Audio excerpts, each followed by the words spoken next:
And there we are. Hello and good morning. Welcome back to us. It's been a couple of weeks since we've had a Hangout here on a Friday edition of Hangout on Air here at Fox 11 Los Angeles. We've got our awesome, the head kahuna, movie guru from RottenTomatoes.com, Matt Atchity. You can follow him at Matt Atchity. No, at Matt Atchity. That's on Twitter, Matt Right. Atchity. But on Google Plus, yes. it's at Matt Atchity. Oh, right. I mean, plus that Matt Atchity. Anywho, I'm Maria Quiban. Welcome to our show. It's kind of a behind-the-scenes look at what we do here at the Fox 11 newsroom, and oftentimes, we get to take advantage of the guests that come instead of Good Day LA, and we get to grab them for quick interviews. Today, it's kind of a light Friday, so we'll just talk weekend movies, but I want you to hang around and stick with us because we have some awesome friends, of course, that hang out with us from all over the world, and today, we start out with a couple of our Canadian friends.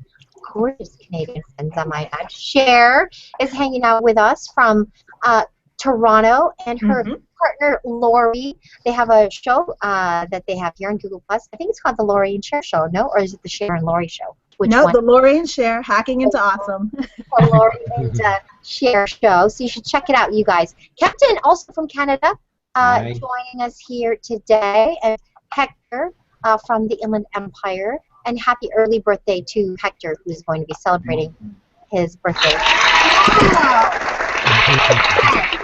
If you're just watching us and tuning in on air, make sure you subscribe to our channel if you haven't already. We have some really fun things coming up this fall here on our YouTube channel at youtube.com/myfoxla, including Matt's visits with us on Fridays. Matt, okay, so let's talk about the movies that are opening up this weekend. I know that we talked about it on the set here, and there's a couple of good ones and then a couple of not so good ones. Well, there's one good one. One really good one. Yeah. And then the other two wide releases aren't that good. Let's start out with the really, really good one because I'm a huge fan of Robin Wright. That's only in limited release, though, so that one's going to be tough to find. Really? Yeah, the Congress? The Congress is not opening nationwide. I think it's only in New York and LA. Oh. It's a platform release. It might be streaming soon, but this is a new one with Robin Wright. Okay. It's sort of a sci-fi story. She plays a fictionalized version of herself that works with her agent and a studio to digitize herself so that she can keep working and stay young. And the digital version of herself has this fantastic career, and decades later she ends up being this bigger star than I think she ever expected. I saw the trailer, and it's interesting. I definitely am interested to see it. Was there like sort of a digitized version of Tom Cruise? Like, did you see the trailer? I haven't seen the trailer. No, you haven't seen it? Okay. No, and I haven't seen this one yet. I'm just here to talk about what the critics are saying on that particular one. Okay. Which one did you see? I saw November Man. With Pierce Brosnan. Yeah. Yeah. I wanted to like it. Yeah, you wanted to like it. I mean, Pierce Brosnan, he's one of the great actors out there, and but the story was lacking. This movie is. He's good. Well, first of all, they cast Pierce Brosnan in this really dark, this dark, kind of nasty, really ruthless spy. Ex-CIA agent. Ex-CIA agent. Yeah. But you can't help but think of James Bond. You're so used to seeing him be this charming Bond type. Yeah. And even when he's not playing Bond, if you think about what was the movie he did? Was it Thomas Crown Affair? Yeah, the Thomas Crown Affair. Yeah. He plays a charming guy. This one he's not charming, and it's hard to escape. It doesn't help that then they cast a former Bond girl, Olga Kurylenko. So it's like keep hitting you with these Bond ideas just based on the casting, and it's hard to not think about that anymore. The other thing is this movie, it raises some interesting points about what this lifestyle might do to some people and make them really kind of hard and almost amoral. But the movie doesn't deliver on that. And there's a kind of surprising level of violence in this. Brosnan and the guy who's his protege, played by an actor named Luke Bracey, are really callous in the amount of people that they kill. And it's kind of ugly, actually. I think this is an ugly, nasty little movie. Okay. So the critics don't really like it. 34% on the it's kind of low. It's rotten. Yeah, okay. Not so good. Now, so the blood, you don't like the blood because of the James Bond type? If someone else should so much blood, would it Maybe be if a better maybe movie? if it starred someone else, it would have maybe worked a little here's better. the thing. My issue with it, Kempton, and I've been thinking about this a lot. I'm not particularly squeamish in a movie. Like, I can handle a movie where, with a high body count. That doesn't bother me as much. But it's not, movie's not cartoony about it, which is one thing that kind of makes that palatable. Or, it wants you to feel the impact, but yet never actually get the impact. So it's, it's like he plays this ex-CIA agent, and he's offing current CIA employees. He's just callously murdering these guys left and right, and there's no consequence to it, and you don't get a sense that he feels at all guilty about it. And it's just the best way I can describe it is this is a movie that has a callous disregard for life, and that didn't sit right with me because. Again, I can deal with that in a movie where it's cartoon. I mean, look, you watch a Star Wars movie, and stormtroopers are getting killed left and right? It's fine. But that's different because it's almost cartoony. This one just didn't sit right with me. Well, not just you. Yeah. I mean, practically all the critics. Yeah. She's bad in the script level, too. It's not just... the script's not particularly good. It falls back on a lot of cliches, and this movie's weak. Okay, I think I know the movie you're talking about. Of course, you've seen this movie. It's opening theater-wide release, right? Talking about the Ghostbusters. It's just Ghostbusters. The Ghostbusters movie. Just Ghostbusters. Just Ghostbusters. Ghostbusters. Ghostbusters. Right, but it's not. You don't say I'm going to see the Ghostbusters. Well, whatever. I want to see the movie. Unless you're going to say I'm going to go see the Ghostbusters movie, then that works. So I got you. Don't worry. Thank you. The Ghostbusters movie this weekend is opening up. It's interesting that you should say the word "the" because when you're searching for a movie on, say, Netflix or iTunes or whatever, it makes a difference whether you include the or not. Because some movies, like The November Man. Right. If you were to look for November Man and not put the, you know what I'm saying? Anywho, I digress. Right. Ghostbusters. So if you're going to see Ghostbusters, which was a great movie when I saw it on the big screen. Everyone's seen Ghostbusters. When I was a kid, I was just a little kid. This just did. Steve saw it on the big screen as well. Did you guys see? You guys are too young. I believe that you were all too young to see the Ghostbusters movie. I said it again. Except for me. Not in the theater, I have to say. What year did the first one came out, Matt? 1984. Yeah, I saw it in theaters. I wasn't born yet until a year later. I was in Hawaii, and I remember watching that movie in Hawaii, and I thought, I want to live in New York City. I just fell in love with the city with that movie and Sigourney Weaver, and that was it. That was a fun. So this got great reviews. Yeah, 97% on the tomato meter, certified fresh. Most of the critics at the time loved it. It's a classic. It's absolutely a classic. Even though USA Today calls it a cult classic. Cult. I don't think they know what cult means. Yeah, 22-year-old wrote it. No, Ghostbusters is a great movie. And it's in theaters this weekend for the 30th anniversary, so it's definitely worth seeing.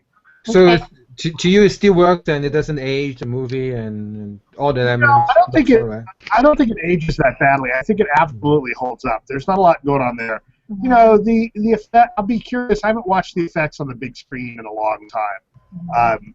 But story-wise and joke-wise, that movie absolutely holds up. It does. So, it's a great opportunity to see it again on a big screen. And here's the thing: you go see Ghostbusters in theaters this weekend. It's going to be a bunch of people who've seen it before, who know it, and it's going to feel like a big party. Yeah. People are going to be fired up. So. Exactly. Yeah. Okay, so let's talk about As Above, So Below, which. Do we have to? Well, that will tell you exactly how the movie is, right? It's a good thing I didn't. I mean, we went to Paris. You guys all know in June, or not? Maybe you guys all know, but I had thought about going down to the catacombs. This would have scared the bejesus out of me. Good thing you didn't. Yeah, look what happened to these people in this movie. Exactly. Yeah, so this is didn't see this one. No, I didn't see this one. This is a horror movie about a group of people that go exploring in the catacombs underneath Paris, and of course it's haunted, and everybody goes insane. And it delves into the guy's your past. Depending on what your past is, somehow that evilness right comes to you in the catacombs. Anyway, it looks scary. If you like horror movies, I wouldn't be surprised if Tony McEwen were to go see this movie this weekend. Maybe. Maybe he would, because Tony loves scary movies. But yeah, that's it really. There's really only Ghostbusters. And yeah, the movies that opened Congress. last week, we didn't talk about this, but the movies that opened last week. Yeah, what were they? Sin City. Sin City. How bad was it? The review and box office seems to be really bad, right? Nobody went and saw it. It's essentially the same movie as the first one, and the first one. I think part of what people loved about the first one is that it's this really. It was an all big cast. Well, it was a very big cast, and it was a very authentic version of the stories that Frank Miller had written and the way he drew that book. So it's really true to the graphic novel, and stylistically was something that we really hadn't seen before. Well, we've seen this almost 10 years ago, so it doesn't bring anything new to the table. The better stories are the ones with newer characters. What I will say about this movie is this is the movie that I think reinforces the idea that Eva Green is very proud of her upper body, and by God is going to show it as much as possible because she's topless almost every scene that she has. She's not bashful, that's for sure. Jessica Alba, as the stripper who never actually takes anything off. Well, she has a no nudity clause in her contract. Then that's in the contract. Eva Green seems to have an extra nudity clause. She insists to be nude. She compensates for Jessica Alba. Exactly. It's like, Miss Green, you're playing she'll be in a movie. It's like, I'm sorry, you're playing the CEO of a major corporation. I don't care. Like, she's like the Matthew McConaughey. Yeah, pretty much. Of girls. Yeah. Yeah. So yeah. Okay. Well, all right. There you go. She's naked a lot in this movie. Okay. I want to get another movie percentage, but I know it's not out yet in theaters. It's the one that Liam Neeson will be starring in a movie that's coming up this year. Yes. Don't remember the name of it. Yeah. I hope that's good. I haven't seen it yet, but. He's a great actor. So when you go see it, and the next time you come in on a Friday, I want to get some percentage. Okay. You guys know that Matt Atchity and of course RottenTomatoes.com, they also not just only review movies, but they review television programs. And I'm just reminded of it because Ray Donovan, one of the actors of Ray Donovan, is on set today, and you give Ray Donovan. Yeah, Ray Donovan is fresh. Well, we could look up on the site right now. Yeah. If you do a search on Ray Donovan. Okay, hold your horses. Let me do it right now. Yes, I believe second season of Ray Donovan is. I believe. I could be wrong. You're right. No, you're right. 78%. Yeah, I know that's on my list of to binge watch. Is Orphan Black, Ray Donovan. Don't wait for Orphan Black. Watch that immediately. No, I know. I'm trying. I'm trying to find the time, but yes, Orphan Black, because I finished Orange is the New Black. Okay. I did all of that. That was really great. And then so now will be Orphan Black, and I also heard Orphan Black shot in Toronto, right, ladies? No, do you like? That's right. The Nick. The Nick. Yeah, The Nick is good. With you guys been watching The Nick? With what's his name? Clive Owen. Clive Owen. That is crazy. I watched one episode. That show is good. Damn! Like they really go into it. Yeah. Is anybody watching The Leftovers, or am I the only one? The Leftovers. Yes. With what is that guy's name? Jennifer Aniston's boyfriend. Oh, he's really Justin Theroux. Isn't he in that as well? Every time I see that commercial. Yeah. I don't know why this show has me hooked. Because it is just droning on, but I'm sitting there every week. We're like, it's on the PVR. We're ready to watch it. We're waiting for it to come on, and I don't get it. You like the idea of the revelation, the rapture, and all that kind of stuff. Right? For me, Cher, it's a movie that it's a show. Yeah. It's a TV show that it's got just enough. There's a couple things happening for me. There's just enough really good episodes that I'm willing to sit through the weaker ones. Like that last episode. It was all set 3 years ago, the day before the event. Yes. That was so good. The one that focused on Chris Eccleston, that was like the third episode of the season, was amazing. I thought that was really good.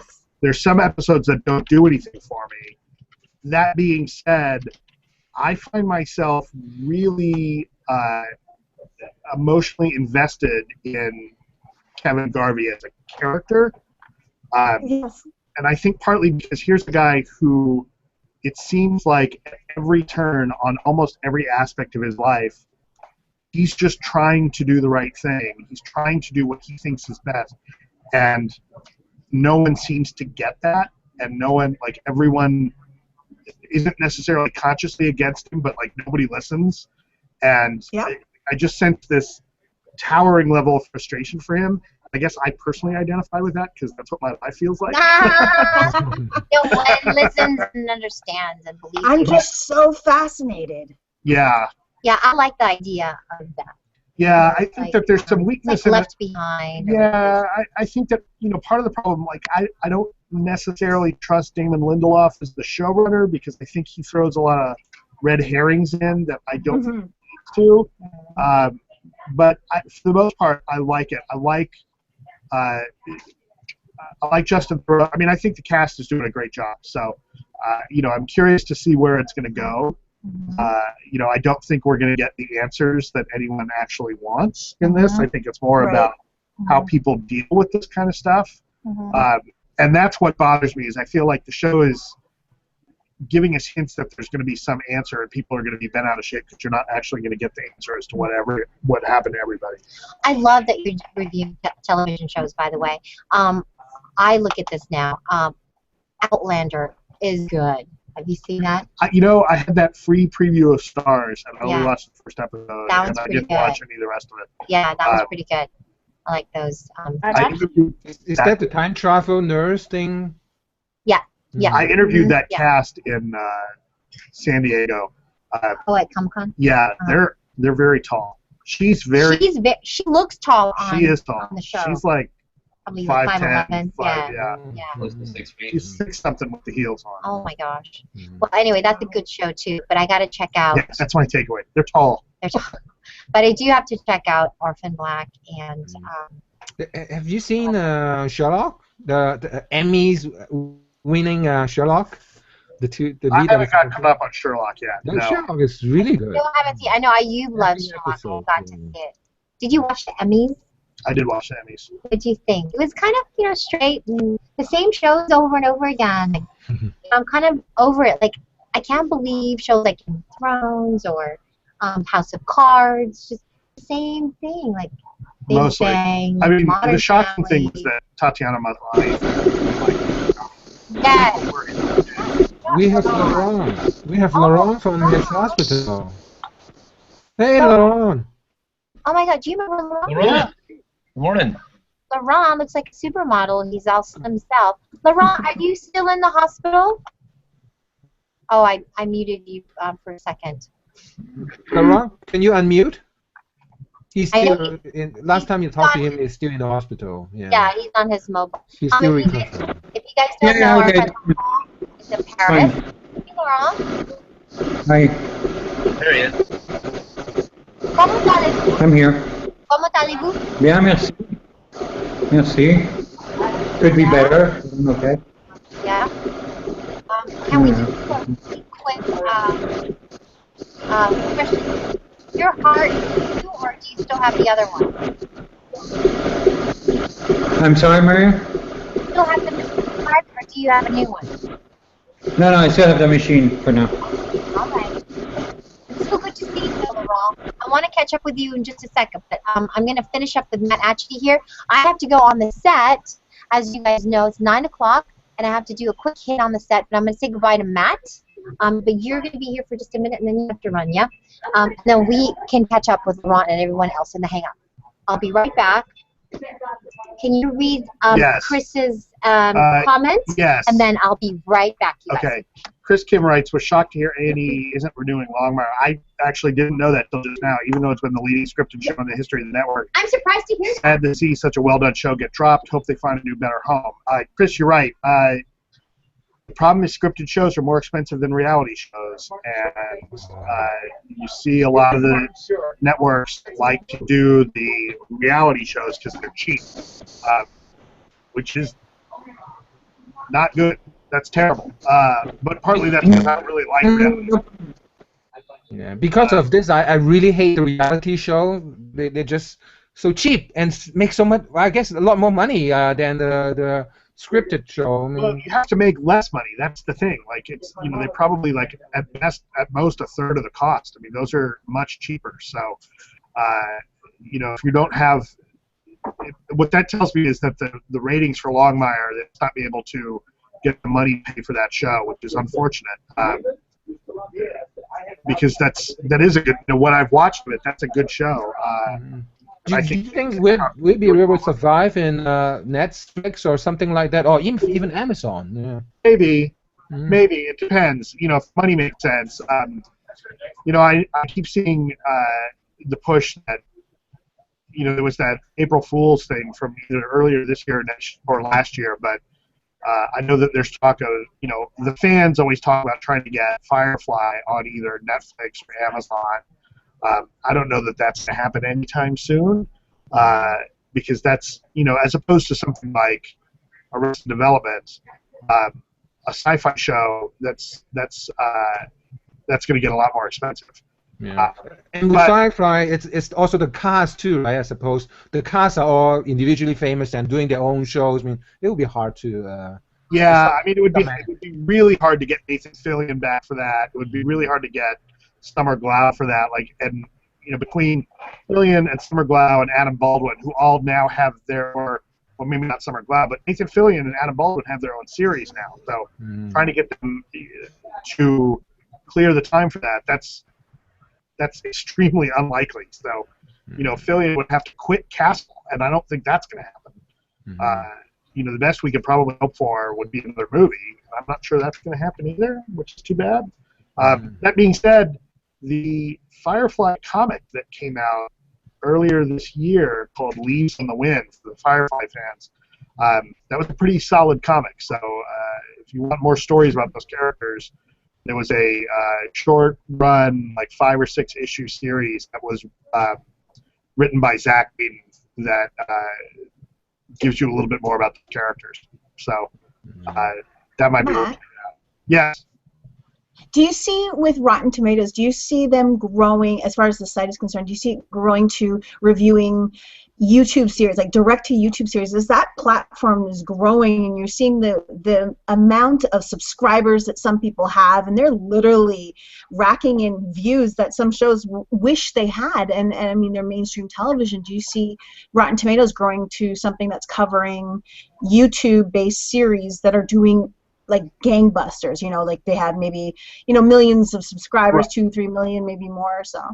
It depends. At Rotten Tomatoes, we are somewhat limited by what the critics are writing about. So as we've gotten in, we've been focused on scripted series because, for instance, very few critics are writing about the reality shows, the contest shows. Mythbusters has been on for 7 or 8 seasons. Nobody's writing about that from a critical standpoint. So because we don't have critics ourselves, we aggregate what other critics say. We're limited by what they cover. We have been covering online shows. So we have a score up for the Cosmopolitans. That pilot is up on Amazon. So the series that are up on Amazon and Netflix and Hulu, we are covering. We haven't been seeing many critics in our system that are covering anything scripted on YouTube yet. I'm not sure YouTube has quite made that leap with scripted shows yet, but if they do, we would be all over it. So, again, we're somewhat limited by what the critics are actually writing about. So the answer ultimately maybe. Right. Hey, Matt, we have to talk about the Hello Kitty thing. So. Well, yeah, except Hello Kitty is a cat or is not a cat thing. Yeah, we should wait. We can't talk about it until Maria comes back. She's dying to talk about this. Right. Exactly. What came out last week? Yeah, Sin City 2 was not good. That was a pretty bad movie. Or at least the critics didn't like it. That's only 47%. When the Game Stands Tall, the football movie, did anyone see that? I didn't see it. What about TMNT, the Teenage Mutant Ninja Turtles? I was actually surprised. I took my younger son to go see it, and I was surprised, even with Megan Fox's character and the treatment of that character, the April O'Neil character.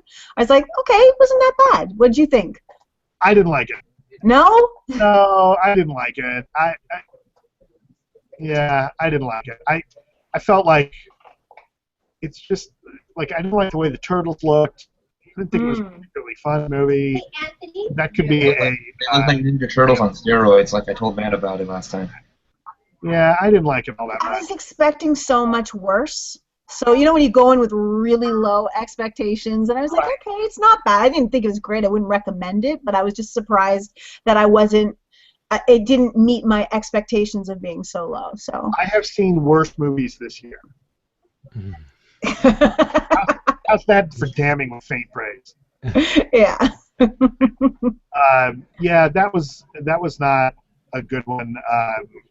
But you know, it did well at the box office. So the one to see if people haven't seen it yet, still I think is Guardians of the Galaxy. Guardians, absolutely. Everybody seen Guardians? Pretty well done, yeah. I quite enjoy it. Yeah. That's a good one. I don't think Maria's seen that yet, but that's a good one. The ones that I would say to check out, if you haven't checked out, I kind of like the 100-Foot Journey. That one was fun. Okay.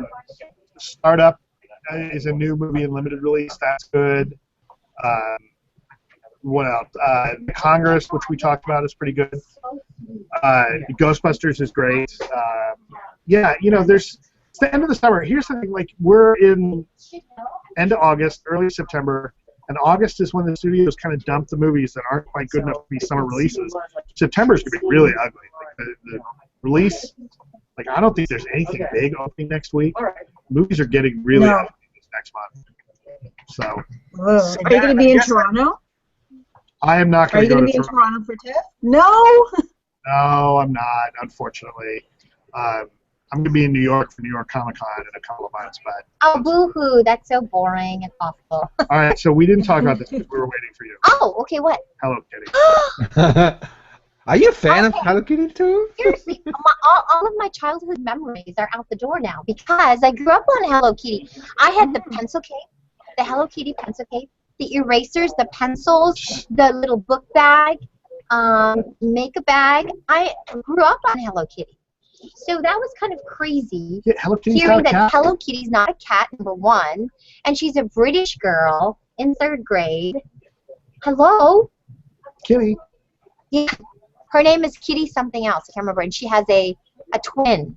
So does that mean Bats Roo's not a penguin? And that Kitty Mickey's White. not a mouse. Mickey's not a mouse either. But what's the deal with her having whiskers? Exactly. She's a surgery girl with whiskers. I mean, Yeah. She's got like some kind of gland issue. I don't know. She also British has. girls with whiskers. She also has beard. Yeah, yeah. So. She also has no mouth. So I don't know. I personally think it was some kind of publicity stunt because they're celebrating the 30th. Yes. No. They're opening up a store. Are you and going to the convention downtown, the Hello Kitty convention? No, I'm not. No. Maybe Why when not? I was younger I would have. Huh. Yeah. Because I'm an adult now. But no, actually a lot of adults are still. But you go to Comic-Con now. I would go to Comic-Con. I wish I could go. Some adults attend their the conventions they grew up as in their childhood, just like I did last week. I shared you my photo, Maria. Yes. So this Hello Kitty is not a cat versus is a cat thing. It's all started from the LA Times article, right? It's all spread worldwide. I quite enjoy reading the piece, but No, but apparently they made an announcement saying that yeah. They interviewed the creator. yeah, right? The yeah. creator's like, oh yeah, she's not a cat. right. No, but here's the thing. Here's the catch. I think it's based on a lost in translation thing because someone else actually, after the LA Times article, called up the company again, and then basically asking them to clarify, like, is Hello Kitty not a cat? Then is Hello Kitty a human? And that would be going too far. So this is what they said. Hello Kitty was done in the motif of a cat. It's going too far to say that Hello Kitty is not a cat. Hello Kitty is a personification of a cat. So this is the good. I think. Okay. Have you seen the psychology thing? Like a pipe, a drawing of a pipe. this is not a pipe in Right. French. It's not So it's a personification of a cat. Okay. Yeah, she has the backstory, and she has a pet cat Got it. called Charming Kitty, I think. Okay. So And, it's something yeah. quite That's exactly as the It's like Mickey Mouse is not really a mouse. Right, right. You're And, disappointing that you're bringing reality into everyone's hysteria.